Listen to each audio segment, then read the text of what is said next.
औज़ुबिल्लाहिमिनश्शैतानिर्रजीम बिस्मिल्लाहिर्रहमानिर्रहीम। मेरे मोहतरम साइमीन और साइमात, आप सबकी खिदमत में मेरा मोहब्बत बरा और चाहतो बरा अस्सलाम वालेकुम वरहमतुल्लाहि वबरकातुहू।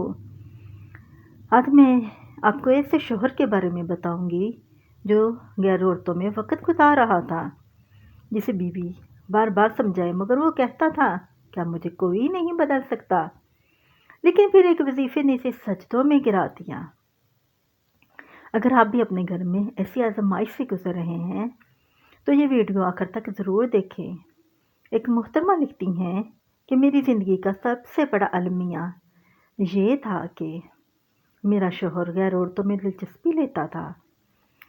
मेरी वालदा का इंतकाल हो चुका था और सब बहन भाई अपनी अपनी ज़िंदगी में मगन। कोई ऐसा नहीं था जिसके साथ अपना दुख शेयर कर सकूं। मेरे शोहर ने मुझे साफ कह दिया था कि मुझे इस सब की आदत हो गई है, मैं बदल नहीं सकता। ऐसे में सब्र के अलावा मेरे पास कुछ नहीं था और मेरा यही सब्र मुझे अल्लाह की बारगाह में ले गया और मैंने रो रो कर अल्लाह से दुआ मांगना शुरू कर दी कि या अल्लाह मेरा शोहर राह रास्त पर आ जाए, इसे पाकबाज बना दे। बस यही दुआ हर रात मांगती और कभी तकिया और कभी चाय नमाज आंसुओं से भगोती रहती थी। एक दिन यूट्यूब एकेडमी के चैनल पर एक वीडियो देखी जिसमें हाफिज़ मोहसिन खान एक साहिबा का मुशाहिदा बयान कर रहे थे। उन्होंने कहा कि उसका शोहर भी गैर औरतों में दिलचस्पी लेता था। फिर इस खातून ने यह वजीफ़ा पढ़ा तो उसका शोहर राह रास्त पर आ गया। मैंने पूरी वीडियो सुनी और सुनकर ऐसे लगा जैसे ये मेरा ही मसला हो और मुझे इस मसले का हल बताया जा रहा हो। मैंने दुरूद एकेडमी के नंबर पर फ़ोन किया तो हाफिज़ साहब ने मुझे यही वजीफ़ा पढ़ने को बताया। मैंने ये वजीफ़ा अल्लाहुम्मा या सलाम व सल्लिम पढ़ना शुरू कर दिया।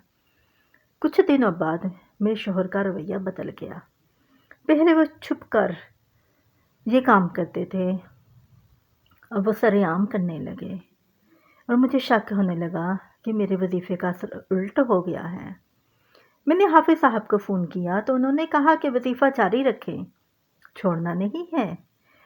शैतान तो यही चाहता है कि आप वजीफ़ा छोड़ दो, लिहाजा मुकम्मल ध्यान और तवज्जो के साथ वजीफ़ा पढ़ो, बल्कि मर्द अगर बढ़ जाए तो उसकी दवा और भी बढ़ा दो, यानी और ज़्यादा पढ़ो।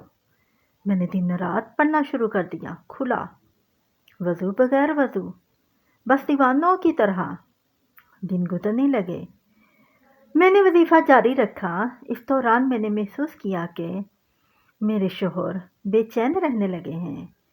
कभी घंटों खामोश बैठे सोचते रहते या कभी टहलना शुरू कर देते। अगर कुछ पूछ लूँ तो गुस्सा करके बोलने लग जाते। मैंने दिल में सोचा कि 41 दिन तो मैं ज़रूर ये वजीफ़ा पूरा करूँगी। मैंने वजीफ़ा जारी रखा।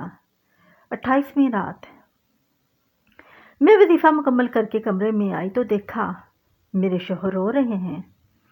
मैंने रोने की वजह पूछी तो कहने लगे मुझे माफ़ कर दो, मैंने तुम्हें धोखे में रखा। मैंने कहा मुझे आपसे कोई शिकायत नहीं है, बस आप गैर औरतों को छोड़कर घर पर तवज्जो दें। कहने लगे ये मेरी गलती है और अल्लाह ताला ने मुझे इस गलती की सज़ा दी। वो कहने लगे कि वो औरत मुझसे सच्ची मोहब्बत करता था और मुझसे 11 लाख भी ले चुकी थी और अब और मांग रही है। मैंने इनकार किया तो मेरे ऊपर केस के धमकी दे रही हैं।